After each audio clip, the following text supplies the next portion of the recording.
Hello everyone, इस drama के next part में आप सभी का स्वागत है। वीडियो स्टार्ट करने से पहले please don't forget to subscribe our channel and hit the bell icon ताकि आप कोई भी नोटिफिकेशन मिस ना करें। आपने इसके बाकी के पार्ट नहीं देखे हैं तो वो भी आपको देख लेना चाहिए, उसके बिना स्टोरी समझ नहीं आएगी। बिना देरी के लेट्स बिगिन।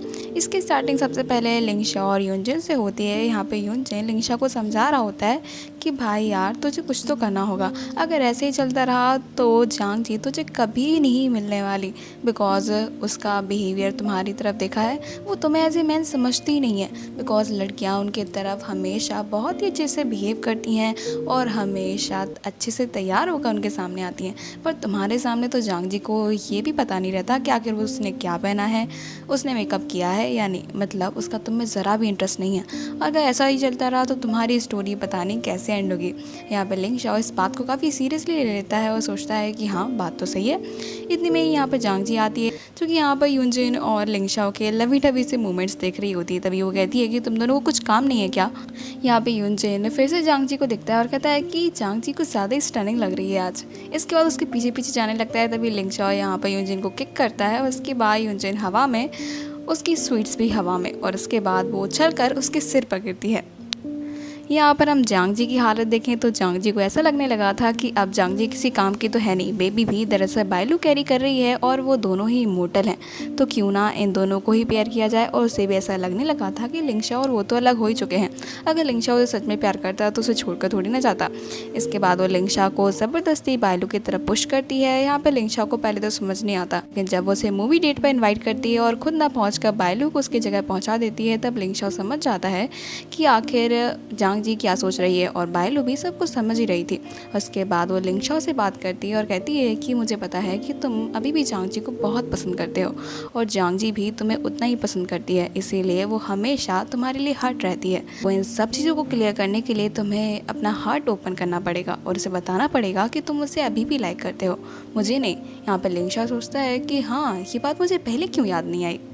तभी जांग जी के मॉम एंड डैड भी इन्हें विजिट करने के लिए आते हैं और उसके बाद वो लिंगशा और बायलू को एक साथ देख लेते हैं और साथ में ये भी देख लेते हैं कि बायलू तो प्रेग्नेंट है। और उसके बाद ये सभी काफ़ी ज़्यादा कंफ्यूज हो जाते हैं। तभी यहाँ पर बायलू क्लियर करती है कि नहीं ऐसा कुछ भी नहीं है, मेरे हस्बैंड की दरअसल डेथ हो गई है और मैं 2 महीने पहले यहाँ पर शिफ्ट हुई हूँ। यहाँ पर उनके पेरेंट्स रिलीफ होते हैं और कहते हैं कि अच्छा तो ठीक है, हमें लगा कि ये लिंगशा का बेबी है। तभी यहाँ पर हम देखते हैं कि जांग जी और लिंगशा के ब्रेकअप की बात भी इन्हें फाइनली पता चली जाती है। इसके बाद इसके मॉम एंड डैड जांग जी को काफ़ी ज़्यादा डांटते हैं कि जांग जी ने कभी भी एक रिलेशनशिप ढंग से नहीं चलाया और इसके बाद उसकी डेटिंग लाइफ एकदम बर्बाद चल रही है हमेशा की तरह। तभी जांग जी कहती है कि इसमें मेरी गलती थोड़ी है। इसके बाद वो लिंगशा और अपनी जो सिचुएशन है उसे सोचकर इमोशनल हो जाती है और उन्हें लगती है बिकॉज उसे सच्चा प्यार शायद ज़िंदगी में कभी भी नहीं मिलेगा, या तो वो डिज़र्व ही नहीं करती, बिकॉज उसका बेबी उससे अलग हो गया और लिंगशा तो उसके साथ काफ़ी लंबे टाइम से नहीं है। और इस बार वो एक्टिंग नहीं सच में रोने लगती है। आफ्टर दैट हम नेक्स्ट सीन में देखते हैं जहाँ पर लिंगशा वापस घर पर आता है और दोंगफेंग अपना काम कर रहा था। तभी यहाँ पर लिंगशा और जांग जी के बारे में बात करता है कि जांग जी घर पर है। तभी यहाँ पर दोंगफेंग बताता है कि पता नहीं शायद वो अपनी किसी फ्रेंड से मिलने के लिए गई है। इसके बाद लिंगशा परेशान होता है बिकॉज कल सिटी में बहुत सारे ऐसे सीन चल रहे हैं जिनमें दरअसल लड़कियों को टारगेट किया जाता है और उसके बाद उनकी सीधी डेड बॉडी मिलती है, और खासकर उन लोगों को टारगेट किया जा रहा है जो कि एस ग्रुप से कहीं ना कहीं कनेक्टेड है। और लिंगशा इमोर्टल है और साथ में जांग जी उससे कनेक्टेड है। इसकी वजह से लिंगशा उसके लिए बहुत वरी होता है। वो दोनों जांग जी कॉल करते हैं तो जांग जी का फ़ोन ऑफ आता है। इसके बाद लिंगशा और भी ज़्यादा परेशान हो जाता है। आफ्टर दैट बायलू के घर पे भी ढूंढता है, पर बायलू के घर पर भी उसे कुछ भी नहीं मिलता। अब बायलू जांग जी का फ़ोन ट्रैक करती है तो उसे उसकी लोकेशन भी नहीं पता चलती। इसके बाद ये सभी बहुत ही ज़्यादा वरी हो जाते हैं। आफ्टर दैट लिंगशा और दोंगफेंग उनके सारे रिलेटिव्स के घर पर फ़ोन करते हैं, पर जांग जी किसी के घर पर भी नहीं होती। सभी और भी ज़्यादा परेशान हो जाते हैं। इसके बाद लिंगशा सीधा जांग जी के फ्रेंड को कॉल करता है जो कि दरअसल पुलिस इंस्पेक्टर है। अगर आपने इसका पहले सीज़न देखा है तो आप इसे अच्छे से जानते होंगे, अगर नहीं देखा है तो एक बार देख लो यार। इसके बाद यहाँ पर वो कहता है कि 8 घंटे से पहले मिसिंग रिपोर्ट नहीं लिखी जाती, लेकिन मैं अपने पर्सनल कॉन्टैक्ट का यूज़ करके जांग जी का पता लगाने की कोशिश करूँगा। सभी काफ़ी ज़्यादा परेशान होते हैं बिकॉज जांग जी का आता पता तो कहीं भी नहीं रहता। यहीं पर हम जांग जी को देखते हैं जो कि दरअसल मीशा के साथ ड्रिंक कंपटीशन कर रही होती है और ये दोनों दरअसल अपने अपने बॉयफ्रेंड्स को कर्ज कर रही होती हैं कि सभी की सभी एकदम डम है। इन्हें समझ ही नहीं आता कि हमारी फीलिंग्स आखिर ट्रू भी हैं या नहीं। और इनको देखो, इन्हें ये भी नहीं पता रहता कि हमें कैसे ट्रीट किया जाए। तभी यहाँ पर मी शाओ यूजिन को कर्ज करती है और जांग जी लिंग शाओ को। उसके बाद ये दोनों ड्रिंक कंपटीशन करती हैं और एकदम ड्रंक होकर वहीं पर बेहोश हो जाती हैं। यहाँ पर लिंग शाओ मी शाओ को घर विजिट करता है। फाइनली उसे वहाँ पर जांग जी मिल ही जाती है। लेकिन यहाँ पर लिंग शाओ ये भी नोटिस करता है कि यहाँ पर कोई आया था और वो कोई नॉर्मल ह्यूमन नहीं हो सकता, बिकॉज इतनी बड़ी बिल्डिंग से नीचे जाना, वो भी खिड़की से, it's not possible for a normal human being. वो कोई इमोर्टल ही कर सकता है या फिर यूजिन और लिंग शाओ जैसा कोई बंदा। इसके बाद जांग जी और लिंग शाओ एक साथ घर जाने लगते हैं। यहाँ पर जांग जी अपने आधे नशे में थी। तभी यहाँ पर लिंग शाओ सोचता है कि उसे दरअसल अभी के अभी जांग जी को प्रपोज कर देना चाहिए। इसके बाद वो जांग जी के सामने आता है और कहता है कि मुझे तुमसे कुछ कहना है। जांग जी थोड़ी नर्वस हो जाती है और भागने लगती है। पर लिंग शाओ उसे अप्रोच करता है और कहता है कि नहीं, मुझे तुमसे ज़रूरी बात करनी है। तभी जांग जी कहती है कि हाँ ठीक है, बको। लिंग शाओ कहता है कि विल यू मैरी मी। इसके बाद जांग जी की हालत ख़राब हो जाती है। उसकी आंखें बड़ी बड़ी हो जाती हैं, बिकॉज वो जैसी हालत में है, वो भी आधे नशे की हालत में। उसे लगता है कि शायद उसने कोई सपना देखा है और वो कहती है कि तुम्हारा दिमाग ख़राब है क्या। और वो वहाँ पर लिंग शाओ को रिजेक्ट कर देती है।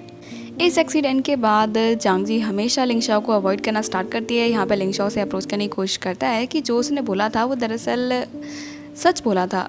ऐसा नहीं है कि उसका दिमाग घूम गया था उस टाइम पर। तभी जांग जी सोचती है कि ज़रूर लिंग शाओ का दिमाग घूम गया होगा, बिकॉज ऐसी बातें तो पागल ही करते हैं।